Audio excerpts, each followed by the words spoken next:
Je suis Emeraude Kouka, poète et critique d'art.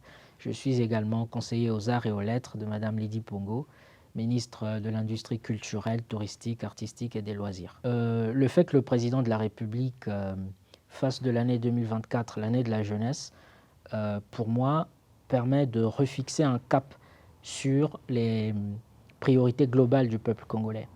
Pourquoi est-ce que la jeunesse, qui constitue une frange de la population, moi je l'inscris dans la globalité, donc je fais une espèce de synecdoque en prenant comme ça une partie du peuple pour en faire un tout? Eh bien simplement parce que d'un point de vue démographique, la jeunesse constitue la couche la plus nombreuse. Je n'ai pas les dernières statistiques, mais on parlerait de 70-75% de la population congolaise qui serait jeune.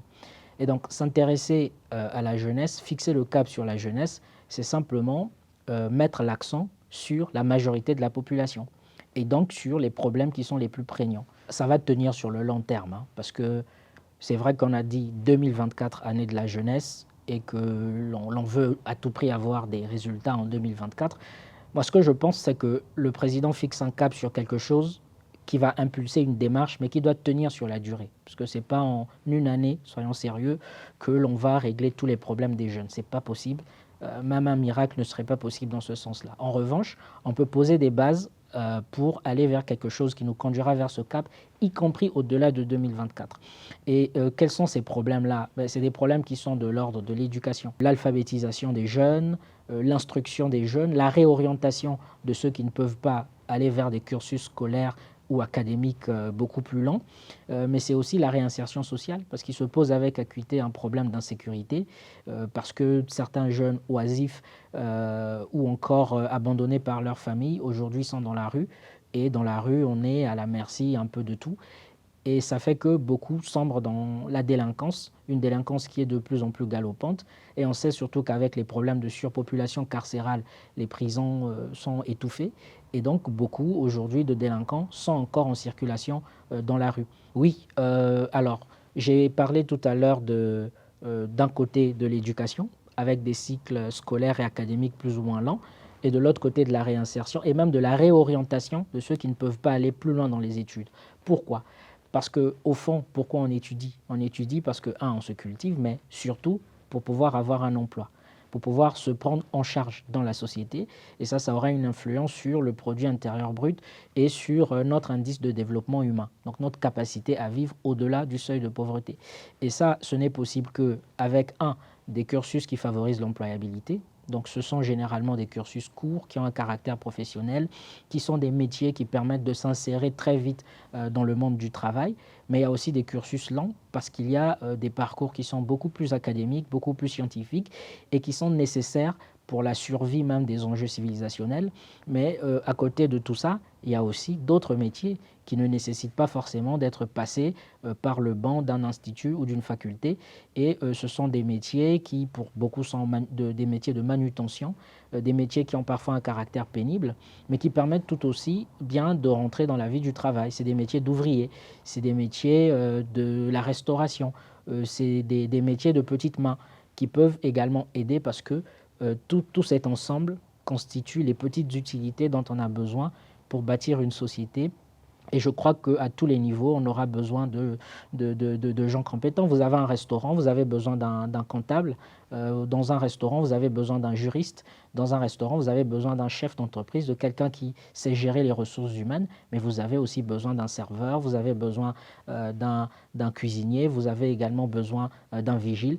Et tout cela, finalement, mettent leurs mains à la pâte pour l'évolution d'une entreprise. Pour ne rester que sur ça, le FIGA finance des projets à caractère entrepreneurial, mais ce qu'il faut comprendre, et ça je le répète, c'est un peu devenu ma marotte ou mon leitmotiv, le Congo est longtemps resté prisonnier de son histoire politique. Quand je le dis, je fais allusion à l'époque du monopartisme, où l'État était providence, entre guillemets.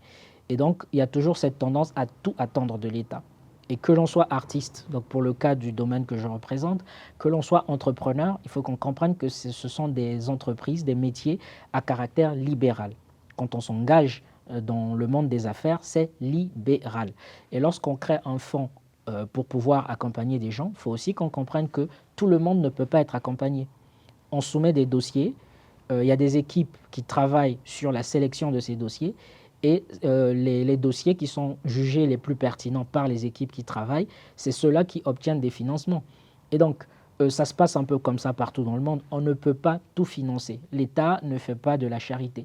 L'État est là pour faire avancer les choses dans le bon sens à travers un travail de structuration. Mais quand on crée des systèmes de bourse ou encore d'octroi d'argent, ça se fait toujours dans la sélection.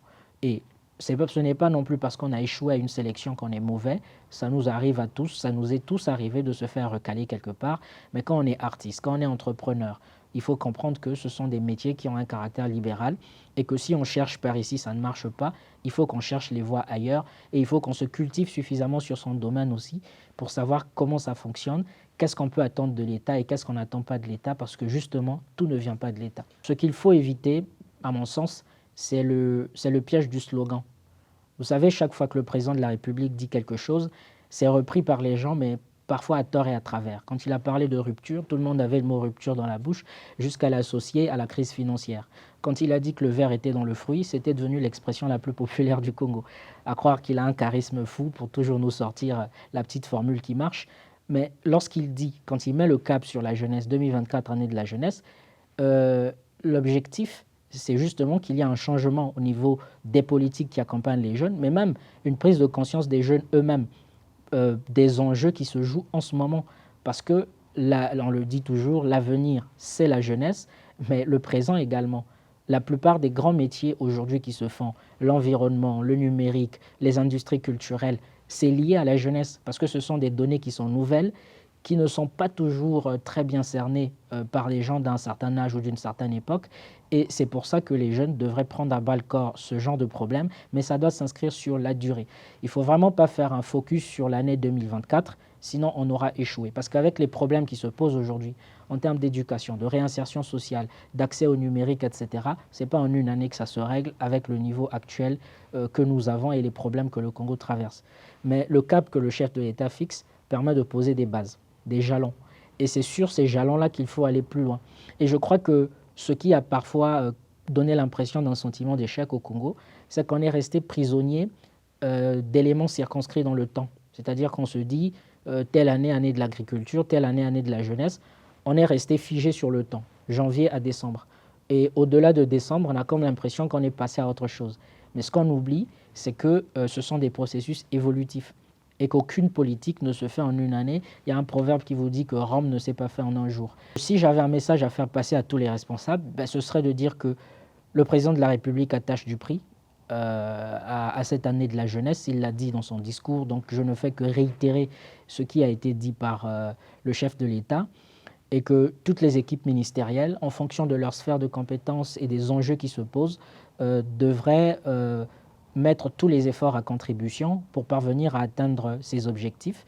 Mais à côté des efforts faits par les équipes ministérielles, nous avons de la pédagogie à faire parce que nous ne parlons pas toujours le même langage avec les populations. Et lorsqu'après on est jugé pour des résultats, la vérité c'est que on n'a pas toujours non plus les mêmes indicateurs d'évaluation. Et donc il y a un travail de dialogue, de discussion, de pédagogie qui doit se faire entre les institutions d'un côté et également la population de l'autre.